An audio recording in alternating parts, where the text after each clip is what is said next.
सबका हार्दिक स्वागत है। आप सबको मालूम है कि बिहार एसटीईटी का जो एग्ज़ाम इस साल हुआ था उसको निरस्त कर दिया गया है। बिहार सरकार कई कारणों को लगा करके जब रिजल्ट आने वाला था उससे जस्ट 1-2 दिन पहले उसको निरस्त कर दिया गया है। अब हमको फिर से तैयारी करनी पड़ रही है। हमने पूर्व में अपने जितने भी छात्र छात्राएं थे उसके लिए हम पूरी तैयारी करवा चुके थे। इसके बावजूद भी फिर से मैं YouTube के माध्यम से आपको तैयारी कराने के लिए फिर से कृत संकल्पित है।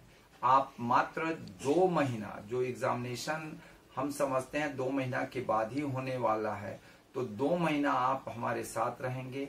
हम जो लड़के जो बीटेक किए हुए हैं, बीसीए किए हुए हैं, एमटेक किए हैं, एमसीए किए हैं या इंजीनियरिंग के कंप्यूटर साइंस के डिग्री लिए हुए हैं, उन सारे लड़के जो फॉर्म भरे हैं वो सारे लड़के तैयारी कर सकते हैं। इसका जो मुख्य पाठ्यक्रम है वह बेसिक है, जिसमें कंप्यूटर फंडामेंटल और इंफॉर्मेशन टेक्नोलॉजी की बेसिक चीजें पूछी जाएगी जो पूछा गया है 2020 में। और यह आप लोगों के लिए बहुत बड़ी अपॉर्चुनिटीज है कि इस बार आप लोग 10+2 स्तर में एक शिक्षक के रूप में समझिए लेक्चर के रूप में आप ज्वाइन करेंगे और बड़ी खुशी होगी, हमको भी खुशी होगी, आपको भी खुशी होगी। और यह परमानेंट जॉब है, इसलिए इसके लिए आप लोग एकदम अभी से फिर से तैयारी में जुट जाइए। सिलेबस आसान है, बीटेक की सिलेबस नहीं पढ़नी है, नहीं एमटेक की सिलेबस पढ़नी है।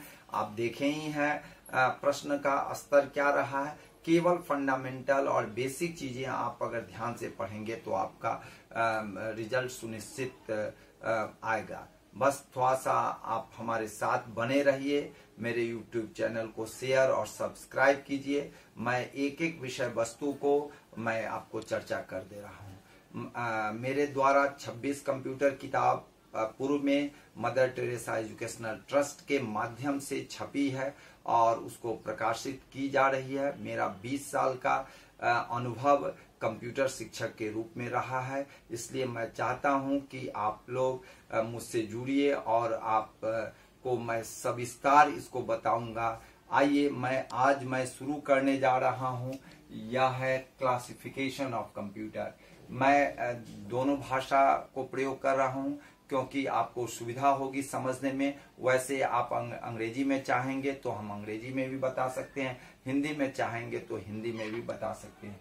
आप क्लासिफिकेशन ऑफ कंप्यूटर, कंप्यूटर का वर्गीकरण on the basis of types of data, it is of 2 types.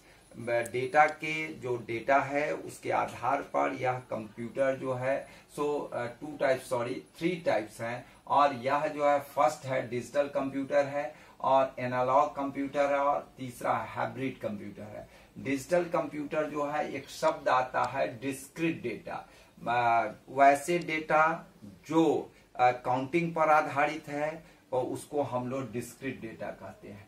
तो वैसे डिस्क्रीट डेटा का जो मैनिपुलेशन करता है, जो कैलकुलेशन करता है, उसको हम डिजिटल कंप्यूटर कहते हैं। इसमें क्या होता है, कंटिन्यूअस नहीं होता है। यह जो होता है आप जान ही रहे हैं कि सिग्नल ऑफ होता है तो 0 डिनोट करता है कंप्यूटर, और सिग्नल ऑन होता है तो 1 डिनोट करता है। यह 0 और 1 मिलकर बाइनरी डिजिट्स होता है, तो BI और TS मिलकर के बिट्स बनता है, जो इसकी यूनिट्स है, इकाई है, मैंने बोर्ड पर लिख दिया। तो आप ये समझेंगे कि यह जो है आपको काउंटिंग करने वाला जो कंप्यूटर है उसको हम डिजिटल कंप्यूटर कहेंगे। वह कंप्यूटर जो मेजरमेंट का काम करता है, ऑपरेट्स ऑन वेरिएबल डेटा। जैसे आप एक सिंपल एग्जांपल हम दे रहे हैं, मोटरसाइकिल है, उसमें स्पीडोमीटर लगा हुआ। आप देखते हैं कि मोटरसाइकिल का कभी स्पीड जो होता है 10 किलोमीटर प्रति घंटा होता है, कभी वह 60 किलोमीटर प्रति घंटा है। डेटा उसमें हमेशा जा रहा है और वह वेरिएबल है, चेंज कर रहा है। तो वैसे डेटा जो चेंज कर रहे हैं लेकिन रेगुलर फ्लो है, तो वैसे डेटा के काउंटिंग को मेजरमेंट कहते हैं। जैसे आप देखते होंगे टेम्परेचर का मेजरमेंट होता है, क्योंकि टेम्परेचर या आपको प्रेशर है, बैरोमीटर है, ये सब में आपको क्या होता है, रेगुलर फ्लो होता है और रेगुलर इनपुट होता है with variation, up and down होते हैं। तो ऐसे इंस्ट्रूमेंट का जो आपको रेगुलर डेटा फ्लो का इनपुट हो, विथ वेरिएशंस हो, विथ चेंजेस हो, ठीक है ना, वैसे डेटा के काउंटिंग को हम लोग कहते हैं आपको ये मेजरमेंट कहते हैं। तो वैसे कंप्यूटर जो मेजरमेंट से संबंधित हो उसको हम लोग क्या कहेंगे, एनालॉग कंप्यूटर कहेंगे। क्या कहेंगे, एनालॉग कंप्यूटर कहेंगे। और जब दोनों का मिश्रण हो जाए, means digital computer plus analog computer, तो उसको means counting and measurement both हो, तो उसको हम लोग हाइब्रिड कंप्यूटर कहते हैं। Means it is those type of computer which have the facility of counting as well as measurement is called hybrid computer। तो यह जो हाइब्रिड कंप्यूटर है, जैसे आईसीयू में आप देखते होंगे एक पेशेंट को कभी ब्लड किसी टेम्परेचर का काउंटिंग किया जाता है, ब्लड काउंटिंग की जाती है, टेम्परेचर का मेजरमेंट किया जाता है, ब्लड की काउंटिंग की जाती है। तो इस सब में आपको क्या होता है, काउंटिंग और मेजरमेंट दोनों साथ साथ चलते रहते हैं। ऐसे इंस्ट्रूमेंट जिसमें दोनों चल रहे हैं वैसे डिवाइसेस को हम लोग हाइब्रिड कंप्यूटर कहेंगे। तो अब हम आगे बढ़ते हैं। फिर डिजिटल कंप्यूटर को हम कितने भागों में बांटते हैं, तो एक है आपको पर्पस वाइज है, दूसरा है साइज वाइज है। पर्पस वाइज में कार्य के आधार पर, तो पर्पस वाइज में आपको पहला है, फिर इसको दो भागों में हम बांटते हैं। एक स्पेशल पर्पस है, दूसरा जनरल पर्पस है। Special purpose is those type of computer which is design for doing a particular work. एक खास काम के लिए जो कंप्यूटर बना हुआ है उसको हम स्पेशल पर्पस कंप्यूटर कहेंगे। General purpose of computer is those type of computer which is design for doing different types of work is called general purpose of computer. Special purpose आप देखते हैं, वो एक सिंपल एग्जाम्पल पर आप समझ जाएंगे कि एक बैंक में आप जाते हैं, एक मैनेजर जो है वह हर तरह के काम करते हैं। वह काउंटिंग का भी काम करते हैं, वह राइटिंग का भी काम करते हैं, वह मैनेजमेंट का भी काम करते हैं, वह हर तरह के काम करते हैं। अगर एक बैंक मैनेजर है, कोई और भी नहीं है, प्यून भी नहीं है, तो वह सब चीज को मैनेज कर लेते हैं, अपने से फाइल भी ढो लेते हैं। तो यह जो है मैनेजर क्या हुआ, जनरल पर्पस ऑफ कंप्यूटर हो गया। और स्पेशल पर्पस ऑफ कंप्यूटर क्या हुआ, वैसे आदमी या वैसे कंप्यूटर जो एक खास काम के लिए होता है। जैसे प्यून है, मैनेजर नहीं आएंगे और अदर स्टाफ नहीं आएंगे तो एक प्यून से नहीं होगा, क्योंकि उनका काम है फाइल को एक जगह से दूसरे जगह पहुंचाना। तो यह जो है आपको वह उस तरह के व्यक्ति या उस तरह का इंस्ट्रूमेंट जो एक खास काम के लिए बना है उसको स्पेशल पर्पस ऑफ कंप्यूटर कहते हैं। और general purpose it is those type of computer which is designed for doing different types of work is called general purpose of computer. Again is size wise computer. On the basis of size, it can be divided into 4 subtypes. First is microcomputer, mini computer, mainframe computer और super computer.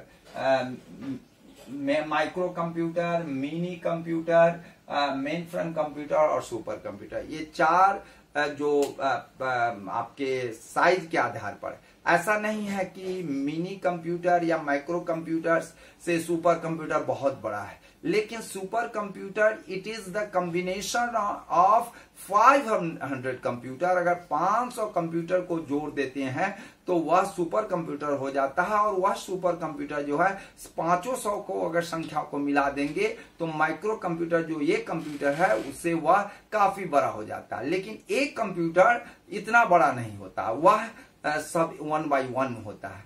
तो on the basis of size it can be divided into 4 सब types. First one is super computer, main frame computer, mini computer, micro computer. मैं इधर से ही जा रहा हूं, छोटे से ऊपर की ओर बढ़ रहा हूं। CPU on the basis of this basis, ठीक है ना, it can be classified into 4 सब types. Micro, mini, main frame, super computer. तो अब आइए हम आते हैं सीपीयू स्पीड पर। स्वाभाविक है कि आपको माइक्रो कंप्यूटर जो है आपको यहाँ पर स्लो है, इसका स्लो स्पीड है, इसका मॉडरेट स्पीड है, यह फास्ट है, मेन फ्रेम फास्ट है, और सुपर कंप्यूटर ऑब्वियसली बहुत फास्ट होता है।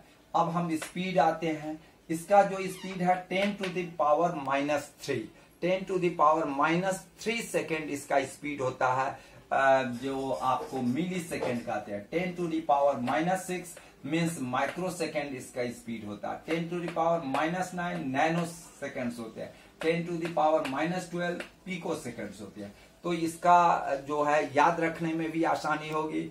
3 -3 -6 -9 -12 जो आपको आसानी होगी। अब हम नेक्स्ट आते हैं नंबर ऑफ प्रोसेसर। इसमें सिंगल चिप होते हैं।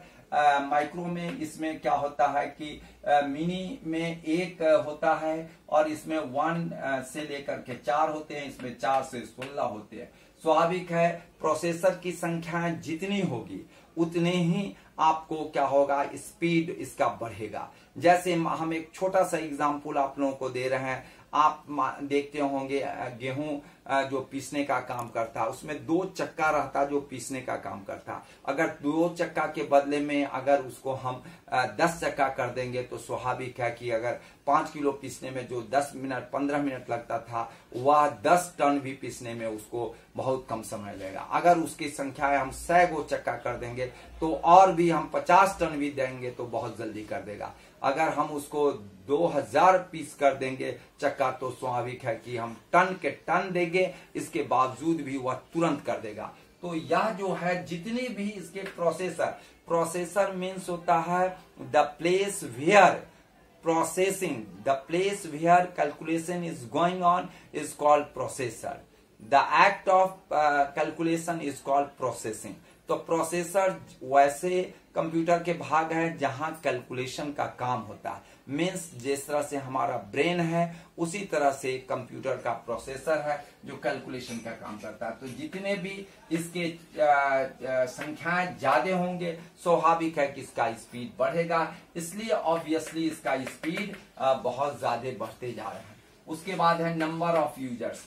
इसमें क्या होता है कि आपको एक कंप्यूटर होता है, एक आदमी बैठ के एक समय में एक तरह का काम करता है, लेकिन इसमें 50 माइक्रो कंप्यूटर की तरह 50 कंप्यूटर एक दूसरे से जुड़े हुए रहते हैं, और इसमें 50 कंप्यूटर रहते हैं, इसमें 200 कंप्यूटर रहते हैं, इसमें 500 कंप्यूटर रहते हैं। 500 कंप्यूटर में सभी लोग काम करते रहते हैं, और ये पैरेलल प्रोसेसिंग के द्वारा काम होता है। पैरेलल प्रोसेसिंग वह क्रिया है जो at a time there are 2 places where calculation is going on.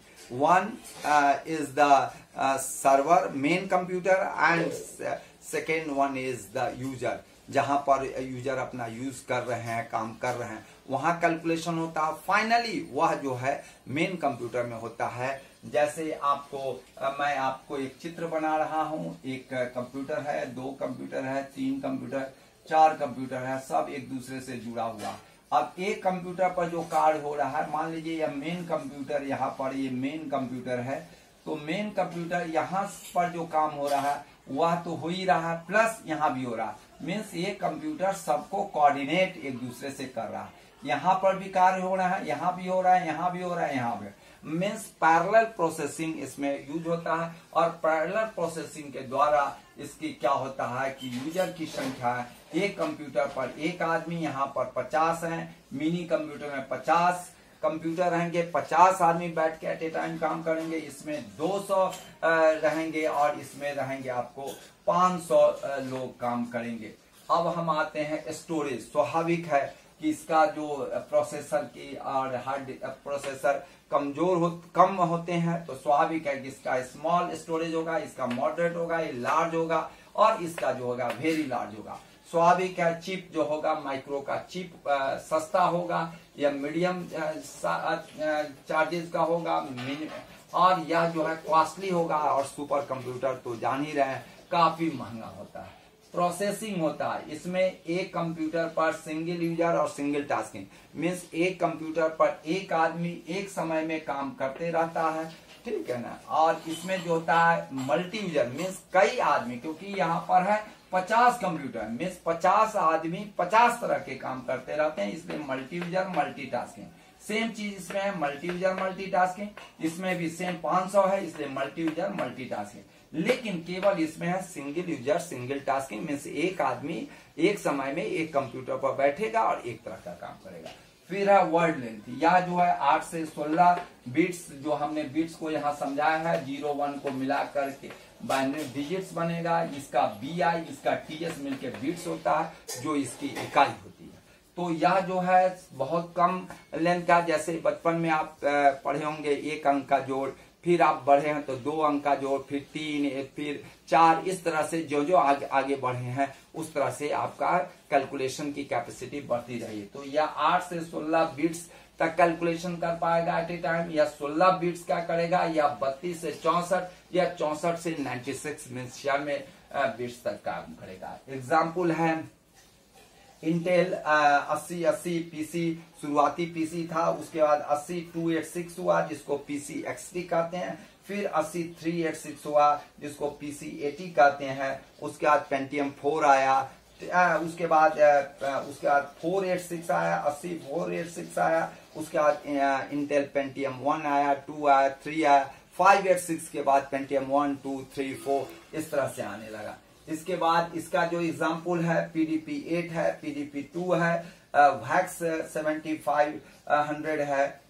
उसके बाद आपको इसका जो एग्जाम्पल है आपको मेन फ्रेम का है DEC 1090 है, IBM 4300 सीरीज है।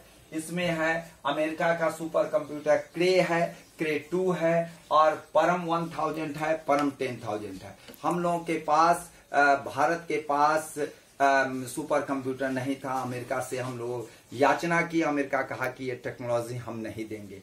तब हम लोगों के देश इसको परम 1000 बनाया, जो बहुत थोड़ा सा महंगा पड़ गया, बहुत अच्छा नहीं बन पाया। लेकिन फिर हमारे साइंटिस्ट झुके नहीं, फिर मेहनत किए और अमेरिका के क्रे 2 से हमारा जो है बेहतर परफॉर्मेंस करने वाला परम आपको 10000 आ गया, जो हम लोग को कम लागत में बेहतर काम करने वाला यह आ गया।